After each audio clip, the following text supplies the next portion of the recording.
All right, so welcome again, everybody. My name is Jeremy Robichaud. I'm the Assistant Director here at the Maynard Public Library, and tonight we are delighted to once again welcome David Mark. Tonight's topic, of course, is the Maynard family. David is a member of the town's Sesquicentennial Steering Committee and has been hosting this series of local history talks throughout the year. This is, of course, the ninth talk on through the series. And I should mention the next presentation he'll be giving is on trains, trolleys, buses, and cars. And that'll be on Tuesday, November 23rd, the usual 7 o'clock. And he's going to be detailing all the ways that people got around Maynard. Maynard's 5.4 square miles in its early days. And more information about all the upcoming programs, links to all the previously recorded ones, and the sign-up forms can all be found on our website, maynardpubliclibrary.org/May150. That's lowercase MAY 150. And if you want to get more information about the Sesquicentennial Committee and any you can get one of these cool Maynard shirts. If you go to maynard150.org, you can get all those details. So I'm going to go ahead and pass it over to you, David. All right, Jeremy, thank you for the introduction. And before I get to the slides, I'll just say that the known genealogy of the Maynard family spans 16 generations from John and Elizabeth Maynard, born and died in England, through their son John Maynard and his wife Elizabeth, who crossed the Atlantic Ocean circa 1638, and then through Amory Maynard, again, the person who made the mill here in town, seventh generation to live in America, and then to school-age Reuben, who was thrilled to learn he can trace his family back almost 450 years. So the Maynards have been with us for a very long time, and I hope you find it tends to a very interesting story. So let's see if I can now go to share screen, PowerPoint, share, slideshow. And you can do this.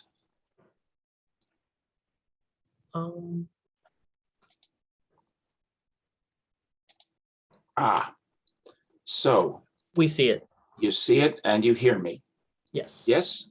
Yes. Okay, so again, this is the Sesquicentennial Committee History Series. Our host is the Maynard Public Library. You can see Maynard Life Outdoors for a recent column of the Maynard family and past columns. And I want to say, especially today, I thank the Maynard family descendants who made so much of the information available to this, the Maynard Historical Commission and the Maynard Historical Society Archive Collection, which again provided so much for this. And if you feel I missed something or misspoke something, I can be reached at damark51@gmail.com. So 2021 is the 150th anniversary of the creation of Maynard. I do recommend or hope that you will buy this book, which was written specifically for this 150th anniversary. It's available through Amazon and other online sources. I believe it's also an ebook, and you can also be bought at Six Bridges Gallery at 77 Main Street. Next month's talk, as Jeremy said, is about the history of transportation. And then in December, we'll have the last of the series about Maynard's food cooperatives from 1875 to 2022. And that is not a typo. We have our new co-op hoping to be operative in 2022. And December will also bring an end-of-year concert at the Sanctuary to include the closing of the time capsule, hopefully until 2071. I also want to say that this land that now constitutes the town of Maynard is part of the ancestral traditional home of the Nipmuc people, the Native Americans. And I ask that we take this opportunity to thank the original caretakers of the land. As you can see, the Nipmuc occupied the central part of what we now call Massachusetts and each of the northern parts of Connecticut and Rhode Island. The image you see on the right is Algonquin Council that continues to go forward and represent Native American rights and issues. Okay, Maynard family at the mill, the short version. Amory and Mary, named Priest Maynard, moved to Assabet Village, a very scantily populated area along the river, in 1846 with their three children, Lorenzo, William and Harlan. The woolen mill actually was up and operative by 1847, making yarn and also carpet. The reason carpet is you could use poor quality wool, short fiber wool, to make carpet. And that's what they're able to buy initially. So they were initially in the carpet business, but expanded. And they had contracts fairly soon then with the Union Army for blankets and uniform cloth during the Civil War. One reason this worked out so well for them is all the cotton mills could not get cotton from the South. So cotton was in short supply, and therefore there's a big demand for wool. The older sons, Lorenzo and William, did marry and have 5 and 7 children respectively. Harlan, the youngest son, died at age 18 of typhoid fever. Amy retires about 1885. Lorenzo takes over. He promotes his own son, William, to assistant supervisor rather than his own brother, William. So there's perhaps a little bit of falling out there in the family. William, the brother, moves his family to Pasadena, California. So you have to imagine, we're talking about a 10 to 12 day train ride across the country. And he's moving there for health reasons because he had tuberculosis, and hot, dry climates were seen as conducive to treating and healing tuberculosis. And it worked for him because a few years later, he's able to return east in 1888, but he chose to settle in Worcester. He did not return to or work in Maynard again. The mill goes bankrupt in 1898 while under Lorenzo's management. Not entirely his fault, but he moves to Winchester, MA. The mill was purchased by the American Woolen Company in 1899 and operated then for another 51 years to 1950. It closed because AWC did have contracts for the Korean War, but they were sent to a newer facility rather than to Maynard, and there was no business coming to Maynard, and it was closed. I'll add here that Mary Sanderson, William's granddaughter, was the last Maynard descendant to live in the town of Maynard, and she died here in 1947. So we now have these well-known pictures of Amory and Mary Priest. They married in June 1826 in Marlborough, and they had 3 children. Mary's ancestors, by the way, had arrived at the colonies as part of the Great Migration also, circa 1638. She was the 5th generation born in the colonies in the Americas, and Amory was the 6th generation, his line. Interestingly, and I'm not quite sure what to make of this, but Silence Priest, that's a wonderful name for a woman. Silence Priest, her aunt, was married to Simon Maynard, Amory's grandfather, so there was a family connection before their marriage here.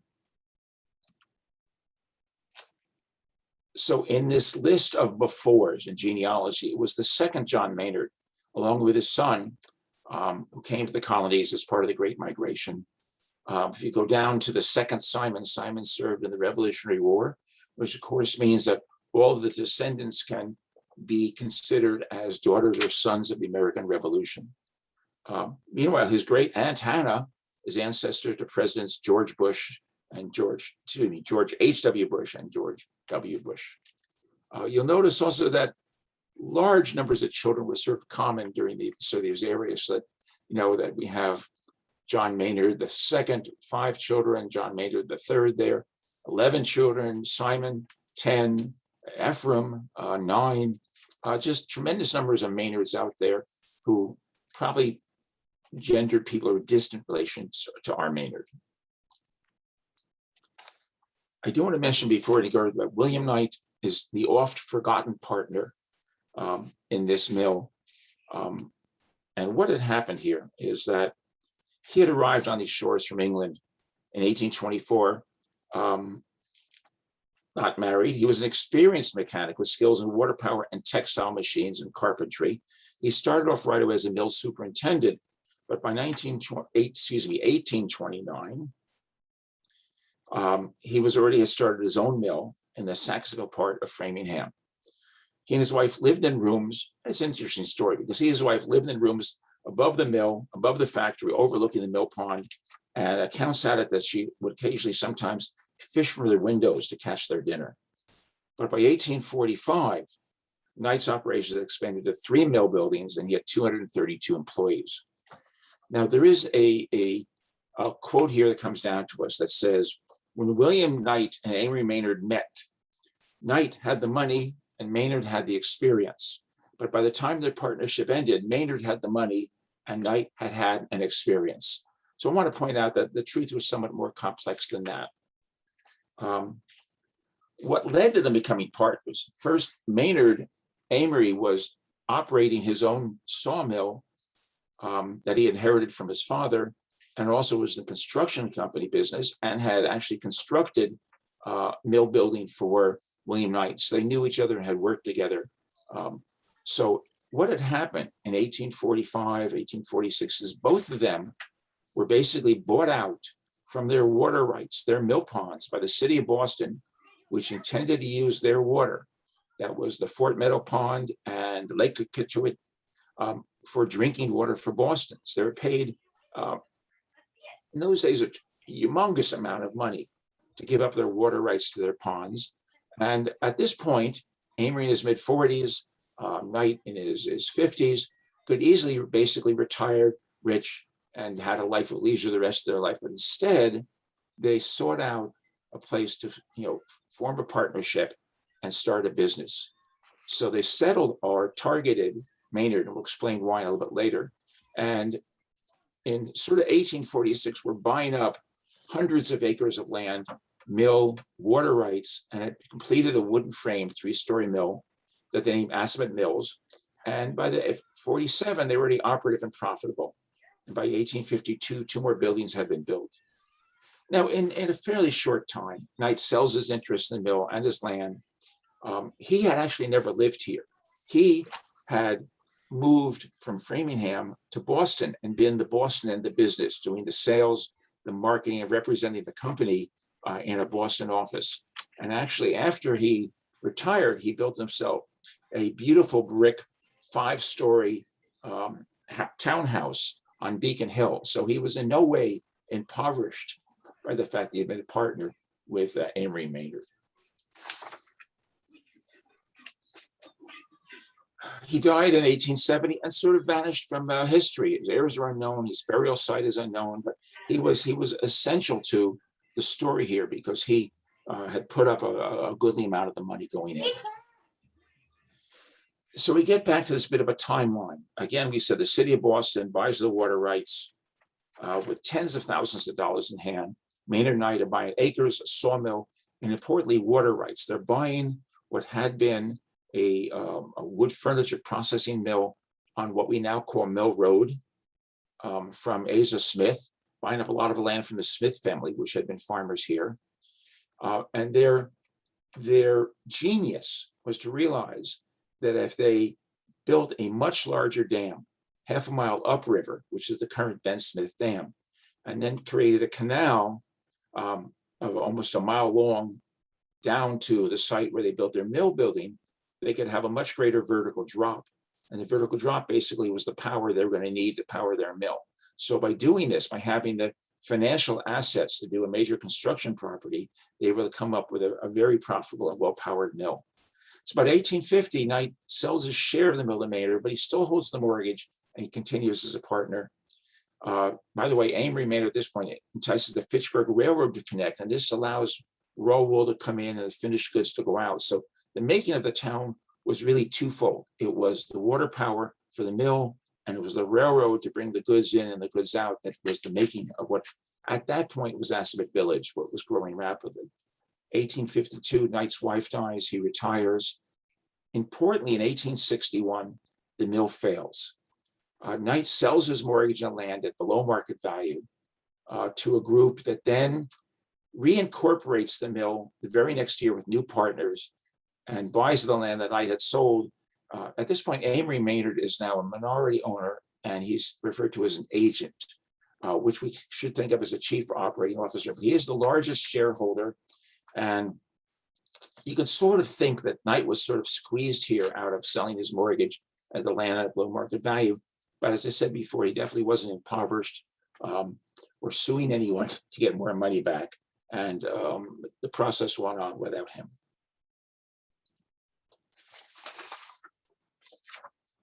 If we leap forward just a little bit to the oldest son, Lorenzo, and this is the only picture we seem to have of Lorenzo Maynard. So he was 1829, 1904.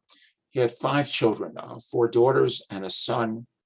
There's no photo available for his wife or his son, William. Nora's daughter Victoria had only lived for 2 years. But you'll see that of his children here, his oldest, Francis, did marry but didn't have children. Mary did not marry. Heidi did not marry. They both lived only to age 21. His son William did live almost 75 years. He married, but they had no children. So basically, the Lorenzo family line ends here with his children, and there's no continuation. Now, I do want to say that Lorenzo had a bit of an edifice complex. So if you see on the top left, this is the inside of what is now the sanctuary, was the congregational church that his father had contributed the land to and had helped start. And Lorenzo has now provided all these stained glass windows, which are dedicated to his parents and his daughters. And he's created a chapel annex, which has a large stained glass window of Jesus Christ holding a lamb, with the caption under it, "I am the good shepherd."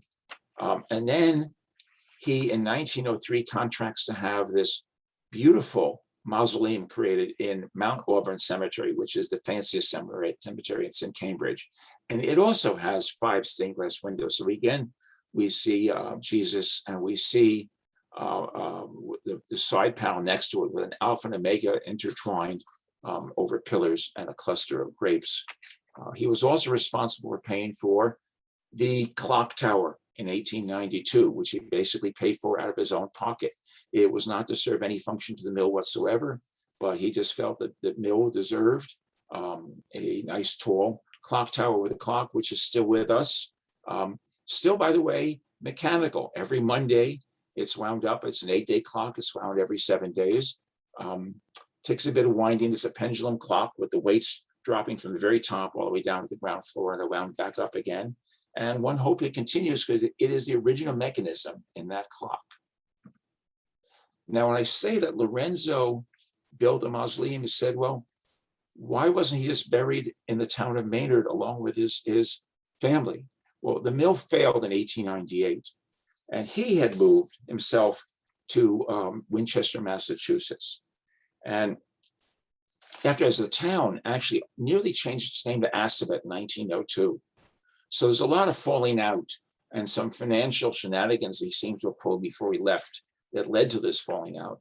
So he had a mausoleum built. In fact, you see that on the left side says Mount Auburn Cemetery, and he's contracting in 1903 to have a mausoleum built with a price set at $2,500. That's about the equivalent of $75,000 today.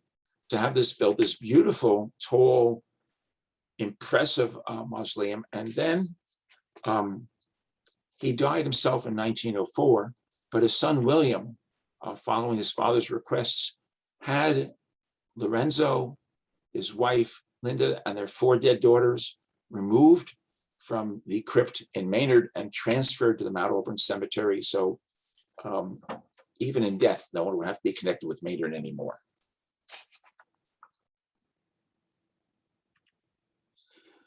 I did want to just touch on the houses where they lived because most of these are still with us. So when Amory Maynard first showed up, he bought Asa Smith's mill house, which is in the upper left corner. And then when things were real going concern, he built the top center built house. And it's basically right across the street from the post office and facing the mill. So he had about the shortest possible commute ever to get to work. Just wake up in the morning, walk across the street, and there he was. His son Lorenzo built the house immediately next door to it and sort of similar in size and shape. And then when the money really rolled in, Amory built a huge mansion on top of the hill, south of the mill, a little bit further away. And you can see that pictured is in the sepia tomes in the bottom left. And then shortly after, Lorenzo built his own mansion, against fairly near his father's, also up on the hill. And these are 2 of the very few examples in Maynard of mansard roof houses that were, mansard roofing was very popular for a short period of time in the 1870s. And you've got maybe a dozen, 15, 18 houses in all of Maynard that have a mansard roof, but these 2, to some degree, I think set that style. Lorenzo's house still stands. It's now, I think, broken up into 5 or 6 apartments, but one could drive by and see it. Still has the original, wait for it, stained glass windows. So we now get to William, the middle son. We have a series of photos available for him. So we see him fairly young, maybe a little bit older. He's decided to grow This third picture, I'm going to call it a Ulysses S. Grant serious beard. And then he settles down over life to this walrus mustache and a very distinguished looking gentleman. And again, he and his wife and the youngest 5 of his 7 children relocated to Pasadena, California in '85. The reason the 2 oldest stayed is they were adults and had already married and continued to live. One of his sons was Amory, who was actually working at the mill as a superintendent, and then his daughter Mary. But he came back east, and in 1890, his father, not having had a will, the property was divided between the 2 sons. So he inherited half of his father's estate, 1890. Best estimates I'm seeing is that each of them ended up with close to $1 million in 1890 money, which is well in excess of $10 million. Now, this was an extremely wealthy family, and the sons inherited tremendous wealth also. Will married Mary Adams, basically, literally the girl next door. The Adams family was sharing the 2-family house with them when he was 20 and she was 22. They were married more than 50 years, had 7 children. The last were twins, Grace and George. What happened when she was 42 years old. They and 4 of their 7 children are buried in Hope Cemetery, Worcester. 3 that were not there, Mary Susan, Amory, and Harlan, are elsewhere. So again, you're seeing we're having a winnowing of grandchildren. So these are William and Mary's children. We have 6 of the 7. So it's Mary Susan, and then Amory was referred to as Amy II, Jeanette Cherry, Leslie Louise, and we'll be coming back to where she fits into the story. We don't have a picture of Harlan James, and then we have Grace and George on the bottom. But only Leslie Louise and Harlan James have living descendants. But we're so glad that the family was able to provide and donate these pictures to the Historical Society.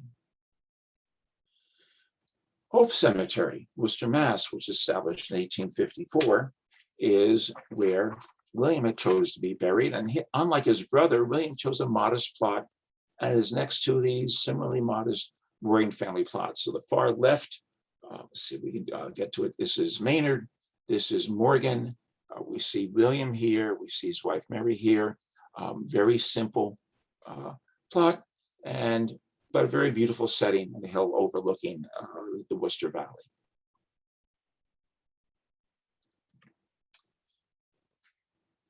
And this is a sad but very interesting story. Harlan Maynard, the 3rd son, the youngest, was only 3 when they moved. And as you see, he died at age 18 of typhoid fever, which is so Harlan actually had started school in a Stowe public school. But when he got to his early teens, his parents thought he needed a better education. So he started taking the train to Concord to attend Concord School, a private coeducational school, interestingly at the time, that was run by Franklin Sanborn, a soon-to-be famous abolitionist, with Henry David Thoreau leading nature walks for his friend. His classmates included Edward Waldo Emerson, which was Ralph Waldo Emerson's youngest son. Harlan kept a diary for a bit over a year, which again, the descendants of his brothers have a typed transcript. So we learned that his course schools included math, grammar, geography, French, Latin, and philosophy. Although the wealthiest family in town, we find out that he's basically doing a lot of the standard chores one might expect in that time. So he's wrote of chopping wood, tending the family vegetable garden, carrying squash to the attic for the winter.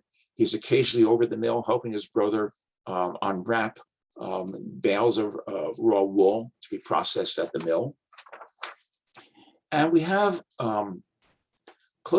transcripts of close to a dozen letters from various family members to each other, from Mary to her sons, from Harlan to his brother. And one of these is quite poignant because it's September 1861. Harlan's writing his brother, who at the time was living in Boston and working for the Fitchburg Railroad. He said, and he writes, because he's 18, he has finished school. I'm sick of Assabet. I want to leave. Don't you think you can find a situation for me, say some clerkship or even lower capacity? But we do know that he died just 2 months later. Now, I'm hoping that this is not so small that you have trouble reading about. Try to wade through it. If we take Amory, Maynard, Mary Priest to the top, we find their 3 sons, Lorenzo, William, and Harlan. Lorenzo We see on the left side, Mary's Lucy Davidson. They have 5 children. There are no descendants. Harlan, of course, doesn't marry. William and Mary Adams have 7 children. Mary Susan, the oldest, marries Warren Peters, and it's not shown here, but they have 4 daughters, but of those, there are no descendants. Also from Amory II, his wife and child die, and then he remarries and has no children. Grace and George don't marry at all, so we have descendants only stemming down from Leslie Louise and Harlan James. If we take the right side, Harlan James marries Florence Edith. They have, I'm counting, 6 children. We know that Harlan Jr. married Hazel, has children as living descendants. And we also know that John married Frances, and they have living descendants that we saw as Eric and Leslie and Barbara Fine. If we take the other side of it, we find out that Leslie Louise has married Paul Morgan, the Morgan family of Worcester. And again, if you remember, their cemetery plots are next to each other. They have, and the Morgan family is very important in Worcester history and Worcester business. They have 5 children. Their children have children. We know that Philip and Marjorie have Paul and Peter, and they have children, many of whom have taken the opportunity to visit here in Maynard. And I think it's Peter Morgan Jr., who's, if I have it right, daughter Wynne and grandson Reuben recently visited Maynard. So there's our full stretch of 16 generations. There are other great to the 3rd, great to the 4th, and great to the 5th, not shown on this, but we have descendants. Maybe some of them will also come back to visit Maynard again. We're still in crypts and such. Everyone in Maynard knows that the Maynard family crypt is located in the Glenwood Cemetery. The stonework is about 30 feet across. The entire mound is about 70 feet across. If you peek through the doors, which are locked, you see inside there's a marble top table and 8 panels, each large enough to hold 3 coffins. Not quite seen here, but across the top, it's A. Maynard, L. Maynard, W. Maynard. But it turns out that in this crypt, equipped to hold 24 people, there's only one of the 3 of Amory and Maynard's children, and only one of their 12 grandchildren. We do have, therefore, though, another, I think that makes it 19 greats and great-greats, and a sprinkling of husbands of those in here, many of them cremated. So we see, for example, we have Frances Edna Maynard, who died in 2015, who's interred here. So the total is 23 people are interred. And I think there's a standing invitation to descendants that if they so choose, they can have their family members who have died interred in this crypt. And again, if you look at the bottom left, we see the choice of design from Amory Maynard, that we have the Alpha and Omega, the end letters of the Greek alphabet, and a fleur-de-lis cross, all intertwined. Stated 1880s, this was built before Amory and Mary died. On the right side, you'll see this interesting black metal structure, and it sort of protects a skylight, which is seen from below with these colors. So we do have all these things that help make up this the Maynard family crypt. And we did have descendants visit in May 2018, and we had a tour of the crypt, the dam, the mill, the various Fairley homes, the sanctuary, and descendants, as you can see here. Although unfortunately, I don't think I've linked it up to the actual picture, but we're here. There's Ann Morgan, Peter Morgan Jr., Mary Hill, Kim Donovan, Pamela Jewell, Barbara Fine, and Eric Fine, and that later Peter's daughter, Lynn, and Splade's grandson, Reuben, visited. Okay, at this point, I'm going to pause for questions and answers. If you want to stay on, then there's 8 following slides as sort of a bonus set. So we'll go back to stop this share and see what questions have come in. Okay, no questions yet in the chat, but this is a good time. If you have some questions, you can either put it in the chat, or if you'd like to just ask David your question directly. Zoom does have a feature where you can, raise your hand, or I can try to visually see you if you have a question, and I'll just unmute you. So anybody?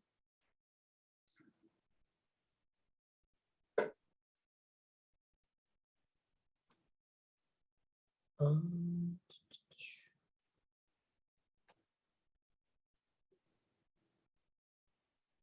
Quiet group tonight. Maybe everyone knows the answers already, or I said as much as more than I needed to.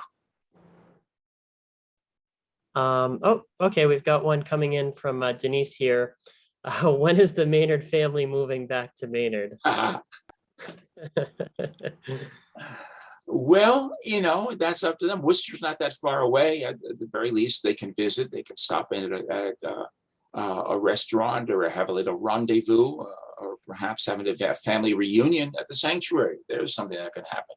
So we'll have to see if they can want to have a sustaining relationship with the town that's their namesake. And by the way, I hadn't made this clear. The town was named in 1871 while Amory and Mary Maynard was still very much alive. And supposedly it was a unanimous vote on the part of the people of the town. But you have to realize that Amory employed most of the people and actually owned most of the housing. So calling it unanimous may have been just a little bit of a gloss on him saying, I think the town should be named after me. And lo and behold, it was. This is coming in from Barbara. I'm assuming one of the descendants. We just moved from New Jersey to Connecticut, so she's a little bit closer to Maynard now. Okay, all right. You're almost there. Yeah, we'll share weather.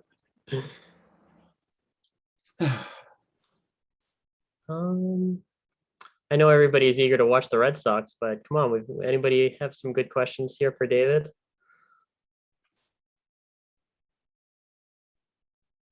Well, if not, we'll do the bonus slides and then maybe someone will have a last moment question. But Go to the bonus slides. okay, let's see if we get back to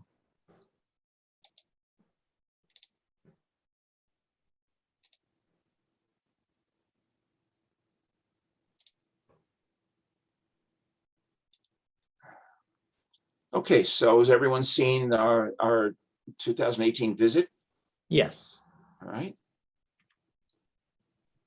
Okay, so the question is, why build here? As many of you know, I'm deeply enamored of the Assabet River. So what I'm going to show you is the fact that when Maynard was looking for a place, the Assabet River drops about 200 feet from its headwaters to where it merges with the Sudbury River to become the Concord River. Already had 8 dams in place, basically all throughout colonial America. If you had a river, you dammed it up. Often it was a grist mill, meaning a grain mill, or a sawmill. Many were combinations. They basically could do both. They would basically be a sawmill in the spring and then grind grain in the fall. But they started to convert to factories also. So again, their genius was buying the modest mill and dam at the Mill Road on those water rights and building a much larger dam and backing up water almost to Gleasondale, giving them a tremendous amount of reserve, and then connecting that via canal to the woolen mill downriver. This provided a vertical drop large enough for the water to flow over the top of water wheels. So you have to realize that anytime the water is flowing under or just hitting the siding going under, it's inefficient. But if you bring water over the top of the water wheel, so the weight is pushing the wheel down on the far side, that becomes much more efficient. And the dam backed up enough water for year-round operation. So this map shows the headwaters at the bottom by the Nichols Dam. So the red dams that you see here, those bars indicate historic dams, and they're named. And there is one missing just south of the Ben Smith Dam, getting towards the top, or north of the Ben Smith, getting towards the top. There was the Paper Mill Dam, but it washed out in the flood of 1927. Damon Mill's purple because it was a historic functioning dam, but it was breached in the center, so it has a partial gap now. It goes through. Purple dams, you'll see more towards the lower left. The Tyler Dam and Nichols Dam are basically flood control. They hold back water in times of heavy rain to reduce the risk of floods downstream. And the black stars are where treated sewage wastewater is discharged into the Assabet. So most people don't realize that during summer droughts, about half the water you see in the river is treated wastewater. But as they've made clear to me, often enough, the water they're putting into the river is cleaner than the river. So that's what we have. I said it so many times, this is the Ben Smith Dam on the left. You can see in the middle of summer, there's barely a trickle over it. And then in 2010 was our last serious flood. You can see a tremendous amount of water coming over the top of the dam. For those who like to see numbers, the flow on the left probably represents 30 or 40, 50 cubic feet per second, led to a river depth of about 1 foot. And on the right, we're seeing 2,500 cubic feet of water per second charging through Maynard. It was, I think, a record wet March that year. But there wasn't any significant flooding in Maynard, but it was a very noisy, busy river during that time. Here's a shot of the canal. So we're looking down the canal, basically towards the mill, and you can see with the close-up, the gatehouse that controls how much water is being left into the actual mill pond. So even if the river is high, they can limit how much water ends up in the mill pond. And that's sort of a passive flow-through gate. Here's the mill pond. Now, you have to realize the 3 largest buildings that everyone sees when they're, say, at the farmer's market or across the river or driving past, those were all late additions. Those were all post-Maynard involvement in this. So that there's buildings 1, 3, and 5. And you can see they went in 1911, 18, and 02 for the one on the far right. To do the one in the middle, 1918, they actually drained the pond entirely because they had to put in pilings there to get the building is actually out over the pond. And then the pond was allowed to fill back up again. So that was an interesting point. You can find pictures of people walking around on the bottom of the pond. I have a feeling if they drained it now, you'd find an awful lot of garbage in there, but I don't think it's going to happen. So here we have a creation of what aerial view of what the mill looked like in 1892. So again, now this is still under Lorenzo Maynard's management. So when you look at this, if you look at to the right, you're seeing Main Street. Down in front of you, going from right to left, is Walnut Street.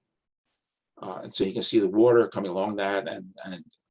And as you're looking towards the mill, you notice by this point already, and actually it was almost as early as 1870s, they started bringing in coal. And the water power was no longer sufficient. So they were bringing in coal.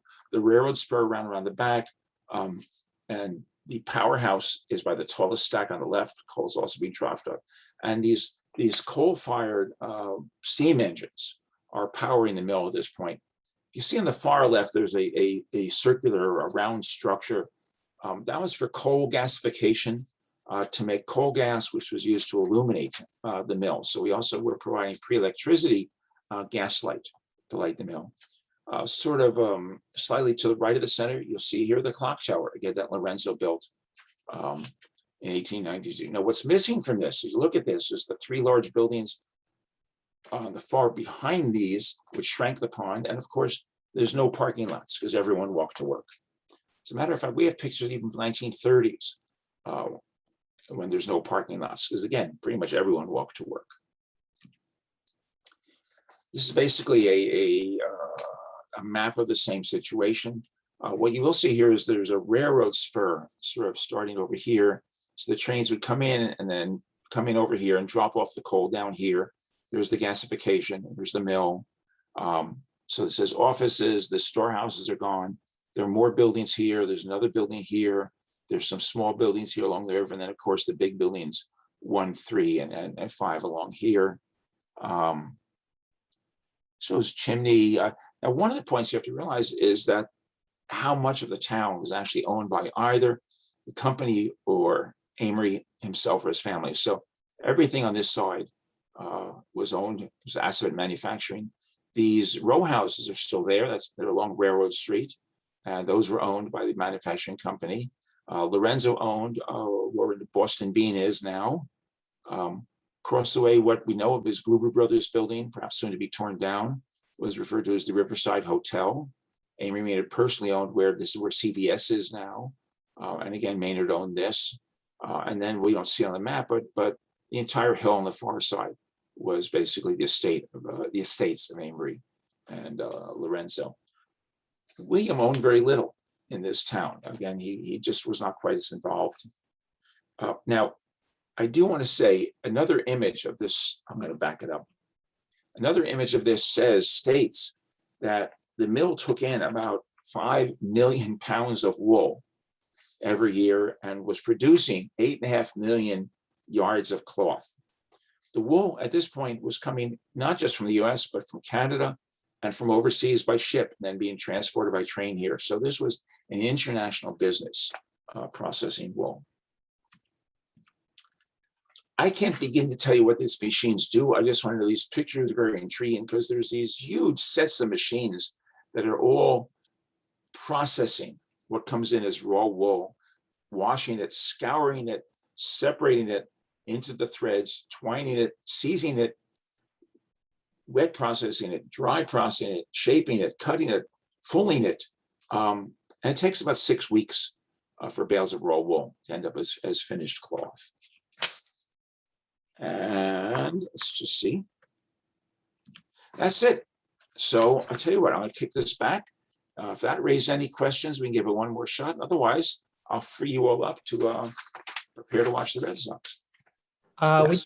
We did get a few things here. Let me see here. This question's from Lisa. How did the mill recruit and hire the variety of countries represented?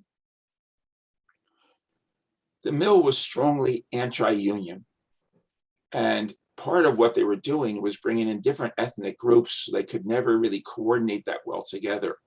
And specifically, notoriously, the Finns, who were one of the largest groups here in town, and specialized in certain aspects of working in the mill, went on strike around 1911. And there was at that point a small Polish community, but they were encouraged to invite any family member they had in Poland to come over because there was work. And at that point, fairly quickly, some 600 people moved from Poland to Maynard and ended up having a Polish Catholic church. So we had Russians, Finns, Irish, English, Scots, all working in various aspects of the mill. And there are stories, I mean, once you have someone here and they have family members back in the old country, they write and say, there's jobs, there's work, there's housing. We have stories of people showing up who spoke no English at all. They had a note, in their jacket. And the note said, when you get off the boat in Boston, take this train. Ask to get off at Maynard. When you get off, start walking down the street till you hear someone speaking Finnish, and then ask them where I am, and they'll bring you to my family.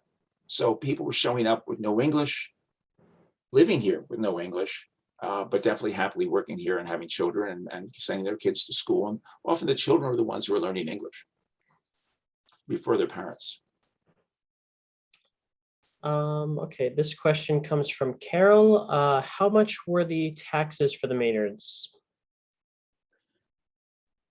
As in the Maynard family? Yeah, the Maynard family, I'm assuming. Okay, well, for one, you have to realize there was no federal or state income tax at the time.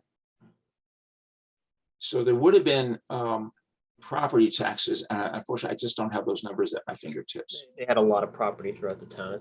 They had a lot of property throughout the town, and the mill itself paid property taxes to the town. Now, I also mentioned that actually, because I hadn't said this, that Amory and Lorenzo, in addition to their operating the mill, started a construction company that was building houses, and actually built all the houses on my street. So I can step out and look up and down the street, left and right, and every house was built by the A&L Construction Company around 1870. So these were committed people. David, when did because I know the mill basically at some point sold all those houses. You could buy those. What year did those houses go for sale? That was 1932, 33, 34, the Great Depression. Yep. The mill was pretty much shut down. It was basically running at about 15% capacity. A lot of people, of course, had been laid off, and the mill decided it wanted to get out of the housing business. So they had a series of auctions, and houses, especially in Presidential Village, were going for $900 to $1,200 per house. And the great majority actually were bought by Maynard residents. And in time, the mill picked up. It got very busy for World War II. Again, Army contracts. I think they were running 3 shifts around the clock. But that was the era when all the mill housing and the mill build businesses were being sold off. I would say this wasn't a company town in that it wasn't totally controlled. They didn't have dorms. They didn't have, cafeterias, company owned. They didn't have company owned stores. There were boarding houses, which might have been owned by the mill or the Maynard family, but there were also other boarding houses, and there were independent stores and businesses. So it wasn't like, for example, Lowell. This is actually more of a comment from Peter Morgan. He applauds you for reaching out to the Maynard family descendants. Happy to be reacquainted with the town. And I believe my father attended the centennial celebration, back in 1971 there, as several of us did this year for the Sesquicentennial.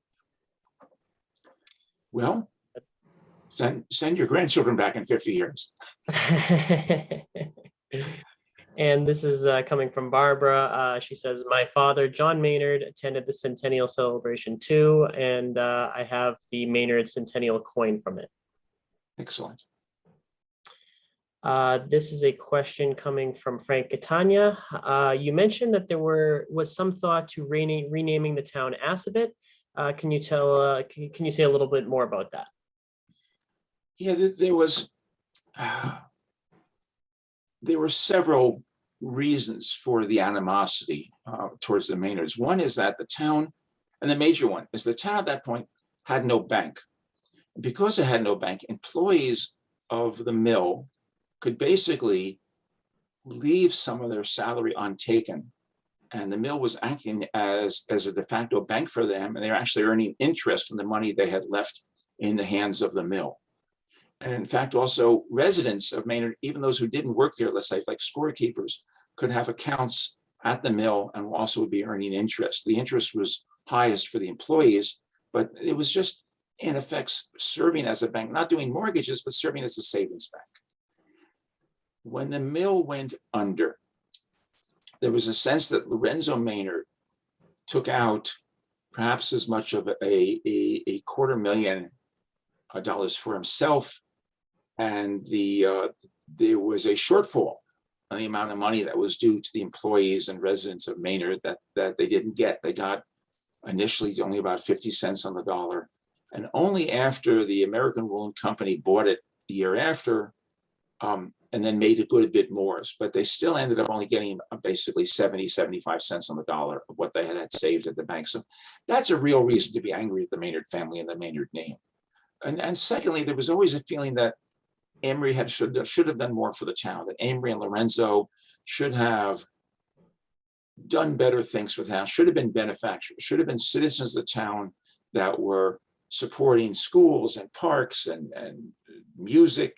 And yes, Lorenzo did some things, and Amory had done some things, and Lorenzo again did the clock tower and the church, but there was almost enough reason. It did not come to a vote. What happened was there was a petition submitted to the Commonwealth of Massachusetts, and it was debated in the Senate. There was a series of debates, both in Boston and also out here.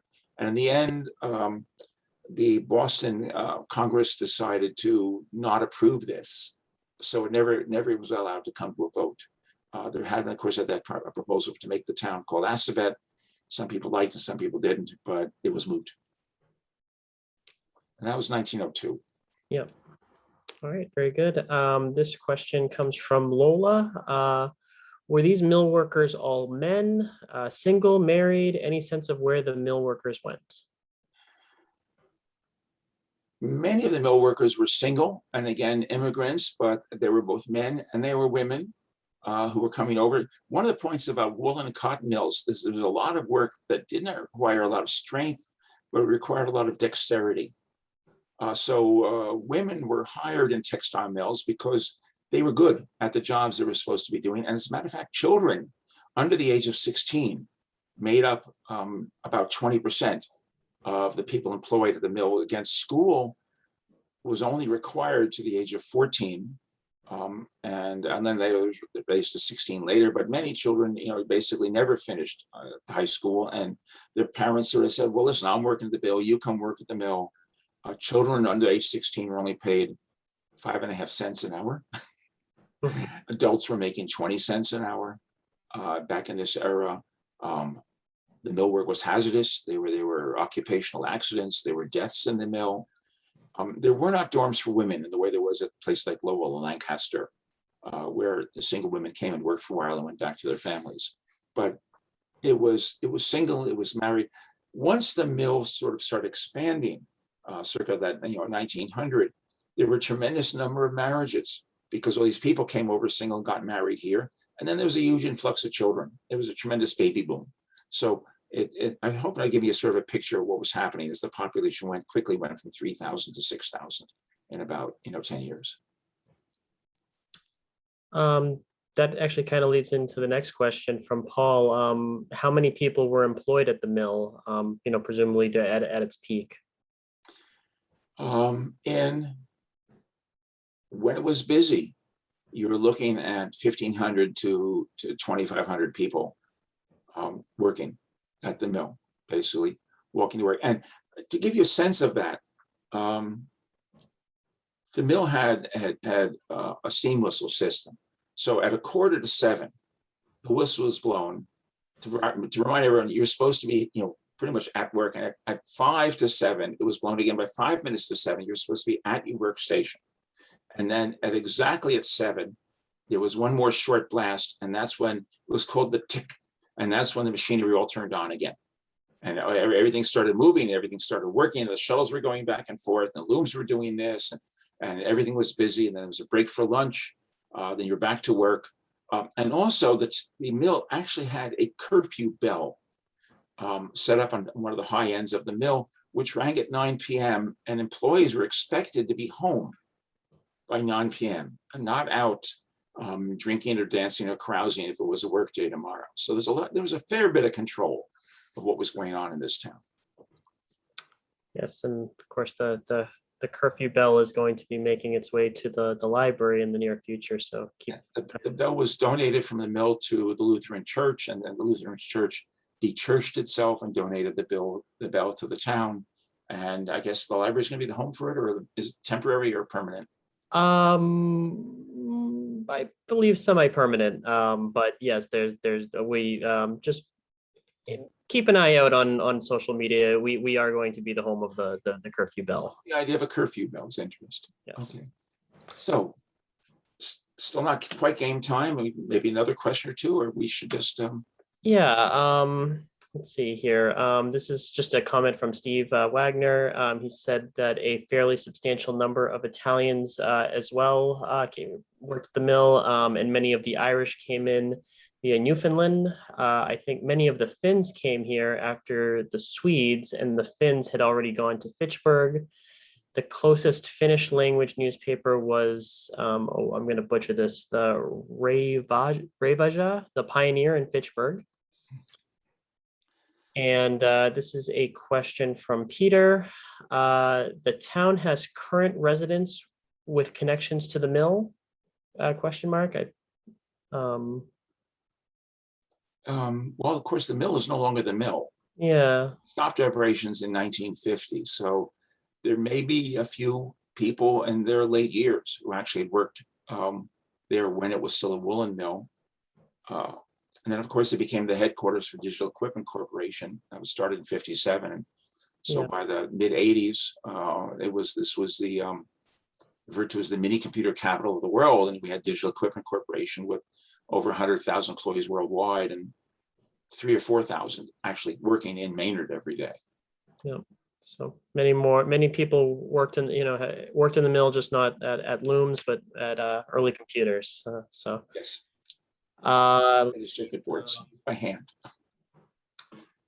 Oh, this is an interesting question from Lisa. Did I hear correctly that Maynard has the most number of bars than any other town in Massachusetts?